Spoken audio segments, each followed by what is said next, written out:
नमस्कार दोस्तों, मैंने अपना एक नया चैनल बनाया है। उस चैनल का नाम है रिसर्चर ऑफ गॉड। तो दोस्तों, मुझे भी शौक़ रहा है शुरू से ही जाने अनजाने में कि किसी भी प्रकार से कि जिस खुदा, जिस मालिक, जिस भगवान ने हमें बनाया, कम से कम इस जीवन में उसे समझ पाएँ या मिल पाएँ या उसको महसूस करें, इस जिज्ञासा से मैं बहुत दिनों से प्रयासरत हूँ इस क्षेत्र में।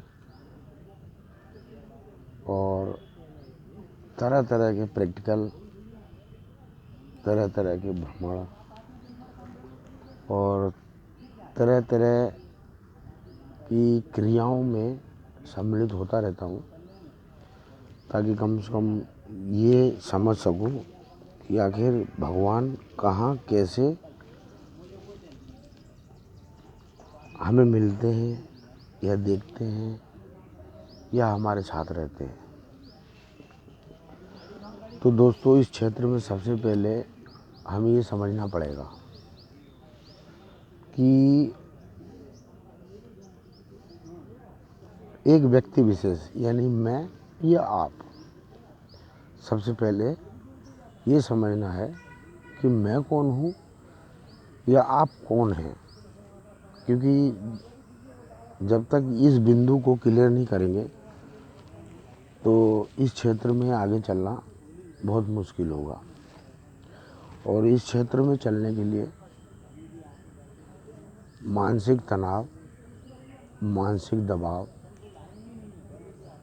और रोज़मर्रा के जीवन से, जिसको कहते हैं रोजी रोटी, इन सब चीज़ों का अभाव आपके ऊपर नहीं रहना चाहिए। क्योंकि जब आप उसके लाइन लेंथ में चलोगे, अगर आपके ऊपर कोई बाहरी ऐसा दबाव रहेगा तो आप वहाँ तक पहुँच के भी अलग अलग गलियों में मुड़ जाओगे।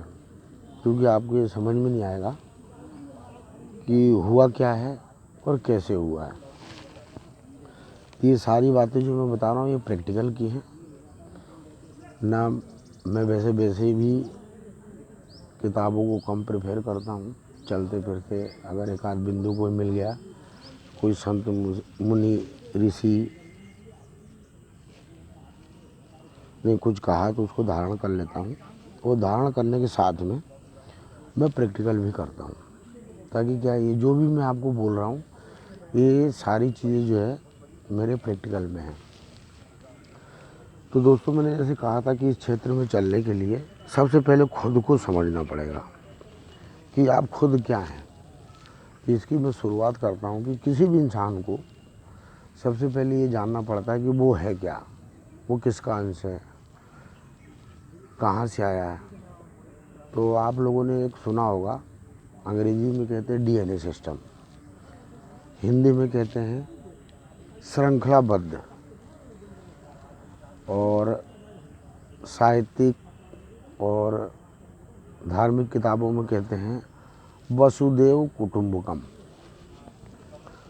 तो ये तीन शब्द अपने आप में ही आप शायद इसे समझ गए होंगे कि श्रृंखलाबद्ध और वसुदेव कुटुंबकम या डीएनए। अगर इन तीनों का विश्लेषण किया जाए तो श्रृंखलाबद्ध यानी चेनिंग सिस्टम में हम आदि से उत्पन्न हुए और अंत एक जीव आत्मा का है ही नहीं।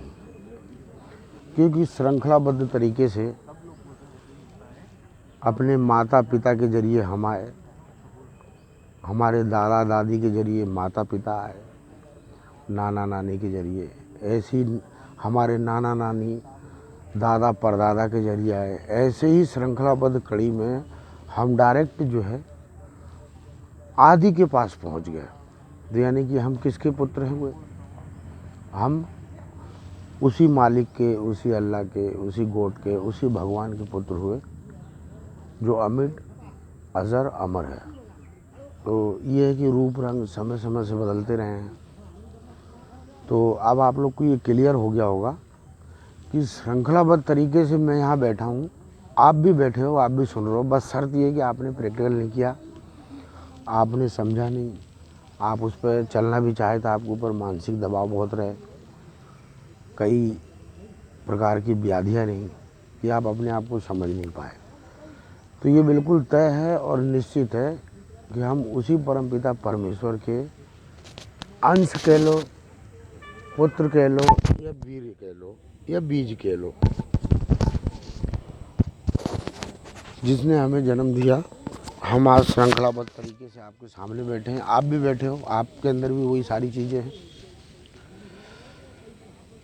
तो अब आपको इस चीज़ का ज्ञान हो गया होगा मेरी इतनी सी बातों से कि श्रृंखलाबद्ध सिस्टम में आप और मैं हैं कौन। ये तो जायज़ है, जब तक आप फील नहीं करोगे, जब तक आप महसूस नहीं करोगे, आपको ये मानना ही पड़ेगा कि आप उसी परमपिता परमेश्वर के बच्चे हो।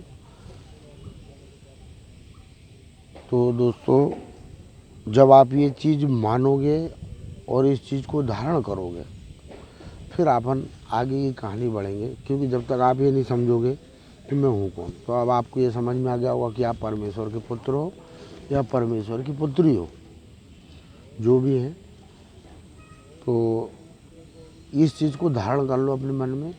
धारण का मतलब ये कि बिल्कुल आत्मा में कंठस्थ, कोई संशय नहीं होना चाहिए, अपने हृदय में उतार लो, ताकि परमेश्वर को ढूंढने में अपन को बहुत ही अच्छा लगे और बहुत ही ये सरल रास्ता भी है। मुझे उम्मीद है कि आप लोग मेरी इस भाषा को, साधारण सी, सिंपल सी, बिना साहित्यिक भाषा, क्योंकि मैं भी एक साधारण इंसान हूँ, लेकिन बोलते ना कि एक शौक़ और एक जुनून और एक आत्मविश्वास, या इसको जिद कह लो, जो भी चीज़ कह लो, मैं भी उसके रास्ते में निकल पड़ा और आज जिस मुकाम पर भी हूँ, जब कभी आप पहुँचोगे तो आपको भी समझ में आएगा कि एक इंसान किस मुकाम तक पहुँच सकता है। तो धन्यवाद दोस्तों। अगली जानकारी मैं आपको नेक्स्ट एपिसोड में दूंगा। तो आपने ये जान लिया कि आप हो कौन। मेरी बात को बिल्कुल पकड़ लेना, आप हो कौन। आप स्वयं परमेश्वर के पुत्र हो। आपके अंदर वो समस्त शक्तियाँ निहित और विराजमान है। अब मैं फिर इसके बाद अगले एपिसोड में बताऊंगा कि अपने गुरु को कैसे ढूंढना है, कैसे पहचानना है।